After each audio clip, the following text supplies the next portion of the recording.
Second semester जो पिलामानकर exam अच्छी ठीक अच्छे एग्जाम जो पिलामानकर अच्छी से ओडिया पिलामानकर ठीक अच्छे जोटा कि मेजर 4 रही ठीक अच्छे मेजर 4 जो रही केमी आसूँ कौन आसूँ क्वेश्चन आउ क्यों प्रकार क्वेश्चन आसटा इंपोर्टाट क्वेश्चन देवार कथा ठीक अच्छे तो प्रथम देख जे तुम कौ भाई क्वेश्चन आसटा तुम जाना दरकार प्रिवियस कौ भाई क्वेश्चन आसता एवं कौ भाई क्वेश्चन आसूँ आगुरी कौ भाई क्वेश्चन आसी ठीक अच्छे तो सहीटा तो मैंने निश्चिंत जानवा दरकार तो से तुम मानी मोस्ट इंपोर्टाट और सिलेक्शन क्वेश्चन सब नहीं आसी जोटा कि रही तुम 12टी क्वेश्चन आई क्वेश्चन तुम जो मैंने भी देखी जाऊँ निश्चिंत भल रिजल्ट करेंगे ठीक अच्छे तो चलो देखिए कौन सब देखिए क्वेश्चन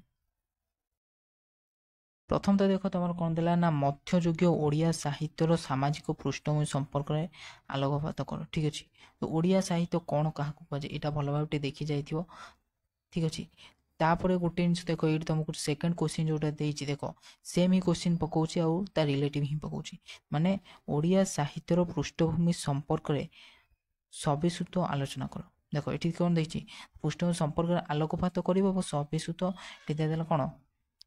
पृष्ठभूमि संपर्क आलोकपात कर यहाँ देला देन यहाँ कौन सविस्तृत आलोचना कर ठीक अच्छे तो सेम ही क्वेश्चन तुम पकाऊ जस्ट टिके एपट सेपट करुँची तुम यदि गोटे जिनस यहाँ पढ़ी जाइए कि यहाँ पढ़ी जाइए ओडिया साहित्य कौन क्या कहुए एति पढ़ी जाइए तुमने ये मैंने 5 मार्किया पकाऊँगी तुमने आराम से लिखिपर से यहाँ पकई था कि यहाँ पकई था 1 नंबर 2 नंबर दुईटा मतलब जोटा भी पकई था तुम इजिली लिखिपर ठीक अच्छे आउ गोटे कथा कौन सी भी क्वेश्चन हाथ छड़ा कर आसोनी सब क्वेश्चन अटेंड कर आसो सी एग्जांपल तुम मध्ययुगीय ओडिया साहित्य सामाजिक पृष्ठभूमि होता कि देन ए क्वेश्चन होता ठीक अच्छे तुम मैंने कौन कर सब जिन अटेंड कर कहीं जब अटेंड करुच तुमको से बहुत भल मार्क मिल से भूल होता कि ठीक होता कहार भी बैक लगे ही ना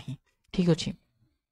तापर देख 3 नंबर तुम क्वेश्चन कौन देती अलंकार कौन मोस्ट इंपोर्टाट क्वेश्चन भेरी भेरी आई वीवीआई एबेठू मारिक रख ठीक अच्छे तापर रीतियुगीय ओडिया काव्यकृति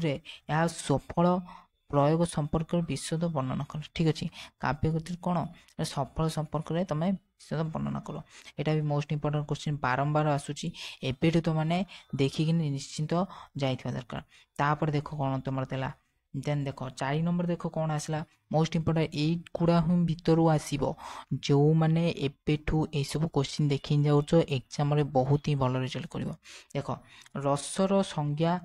प्रधान पूर्वक यार प्रकार भेद संपर्क आलोचना कर रस कौन संज्ञा स्वरूप प्रकार भेद युड़ा ही तुम आसूसी बारंबार आसूसी एबेठू कही रखुची वीवीआई भेरी भेरी इंपोर्टाट मारिकी रखि था 5 नंबर देख कौन देला मध्ययुगीय ओडिया गीतिकाव्य आधार में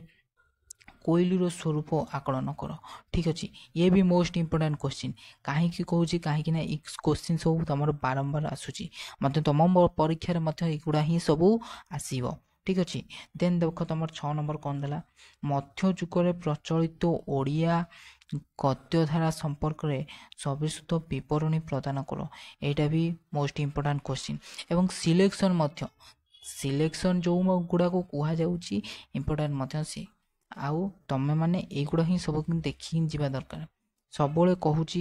सब गोटे जिनस मन रख जेकोसी क्वेश्चन होता ताकू पॉइंट वाइज देख पॉइंट वाइज देखनी लिख आई ट्रिपल आई एमती देखने लिखले बहुत ही भल रिजल्ट तुम आसो 7 नंबर देख मध्ययुगीय ओडिया साहित्य धार्मिक पृष्ठभूमि आलोचना कर ठीक अच्छे तार कौन मु कहूँ बारंबार तुम संज्ञा स्वरूप प्रकार 3टा सब पढ़ी आसो आई गुड़ाक तुम एक्सप्लेन कर कहीं रिलेटिव ही तुमको पकाऊँ 8 नंबर देख विषय उपन्यास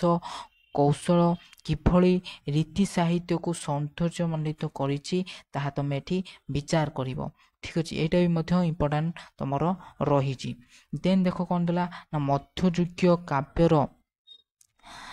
आलंकारिकता कौन सांघातिकता ठीक अच्छे उपरे आलोकपात कर मोस्ट इंपोर्टाट क्वेश्चन कहीं कौन निश्चिंत तुम आसी तुम यहाँ भल भाव देखिकी निश्चिंत जाइथिबो तापर 11 नंबर देख मध्ययुगीय कृष्णलीला आधारित काव्य गुड़िकर स्वरूप वर्णना कर तार स्वरूप कौन सब रही तुम से माने वर्णना कर लिख सब पॉइंट वाइज लिख बारंबार कहूँ देन देख 11 नंबर कौन ओडिया ରୀତି କାବ୍ୟର ଆଙ୍ଗିକ ବୈଭବ ଆଲୋଚନା କର। ଭେରି ଭେରି ଇମ୍ପୋର୍ଟାଣ୍ଟ କ୍ୱେଶ୍ଚିନ୍, ସବୁବେଳେ ଦେଖିକି ଯାଇଥିବ। ଆଉ ସବୁ ପିଲାମାନଙ୍କୁ ଗୋଟେ ଜିନିଷ କହିବି ଯେ କୌଣସି କ୍ୱେଶ୍ଚିନ୍ ଛାଡ଼ିକିନି ଆସିବ ନାହିଁ, ସବୁ କ୍ୱେଶ୍ଚିନ୍କୁ ଆଟେଣ୍ଡ କରିକିନି ଆସିବ। ଓଡ଼ିଆ ଗୀତ କବିତାର ଲକ୍ଷଣ ଓ ସ୍ୱରୂପକୁ ବିଶ୍ଳେଷଣ କର। ଠିକ୍ ଅଛି, ଗୀତ କବିତା କ'ଣ,